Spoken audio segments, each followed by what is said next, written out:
Alright, what's good YouTube? It's your boy Obi. I'm back with another video. I'm going to talk about some Royal Rumble, some WWE. We have the 30 man this year. It's not like 40 last year. I think 40 last year was a little too much. But 30 is always a good number. They always ran with 30, so it's going to be a good match. First, let's talk about some of the single matches. I think we had 3 single matches in the Royal Rumble pay-per-view. I think the first one we'll go with, let's talk about Kane and John Cena. Now, Kane broke your boy Woo Woo Woo Woo. He broke Zack Ryder's back on Monday Night Raw. Chokeslammed him through the top of the I don't know what you call it, stage, I guess. He chokeslammed him through it, and he broke his back, and it led to Eve Torres telling John Cena that it's all his fault.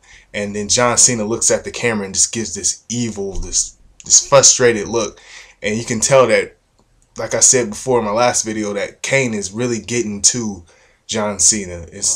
Kane is the one that's starting all of it, and people are really starting to turn their back on John Cena. People who he thought were his friends are starting to place the blame on him, and not rightfully so, but you know, that's the way they're going with it. And I think John Cena is changing more and more every week. Now, will he overcome the odds on the Royal Rumble pay-per-view and beat Kane? I'm not sure. I think it's a toss-up, really. I don't know if they want to go that route and turn him heel all the way. I think if they do that, then Kane will come out on top. But my gut feeling is telling me that Kane is going to win, and we're going to see some kind of change in John Cena. I'm not sure. We'll see. That's just my opinion. And so the next match that I'm going to talk about is the Dolph Ziggler versus CM Punk match, with John Laurinaitis being the special guest referee. And a little twist has been added to it. If you watch Monday Night Raw, John Laurinaitis, his interim position will be under review, and he will be having a meeting, I guess, with Triple H, discussing whether he's going to be terminated or whether he's going to be kept on. Now, this puts John Laurinaitis in a difficult space, because he said that previously that he was going to screw CM Punk, but now it looks like he has to call the match straight unless he wants to be out of a job. So I think either way he's going to be out of a job either way, because Triple H is the one doing the review, and he kind of screwed Triple H. Well, not kind of, he did screw Triple H out of that position before. So I think we're going to see the end of John Laurinaitis here.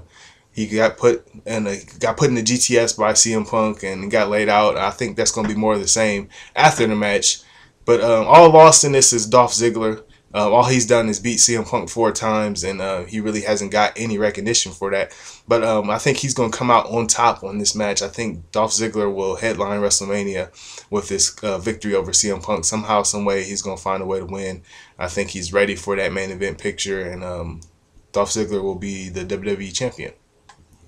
Now on the SmackDown scene, we got Daniel Bryan, the World Heavyweight Champion. Daniel Bryan, the World Heavyweight Champion, versus Mark Henry and the Big Show in a triple threat match. Now, me personally, I would like to see Mark Henry win the match. I think he's the best one out of all of them as far as, you know, in the ring and just being a champion. I think he's more believable, because Big Show right now at this point in his career is terrible. Daniel Bryan, I'm not sure he's ready for that big of a stage that they put him at right now, but WWE always does that. They rush their stars to the top and then have them fall down very fast. So Jack Swagger is a good example of that. But I think if I had to pick, I'm going to go with Daniel Bryan. He's been slick. He's been able to survive as a champion, and I think he'll do that again some way, somehow at the pay-per-view. I see Daniel Bryan staying the WWE World Heavyweight Champion. Now to the big match, the Royal Rumble 30 man over the top rope battle, not Battle Royal, but Royal Rumble. Okay, so I think there's going to be 5 key players in this Royal Rumble. The first being Wade Barrett, Sheamus. I'm not sure. I heard rumors maybe Randy Orton's back. I'm not sure. He had a herniated disc, so if you want to make it believable, he wouldn't be back. But Mick Foley, psych, he's not going to be a main player. I don't know why he's even in the match. But moving on, Cody Rhodes could win it, and definitely Chris Jericho. So I think those 5 guys will be the guys to look out for in the match. If I had to pick one today, I'm going to go with Wade Barrett.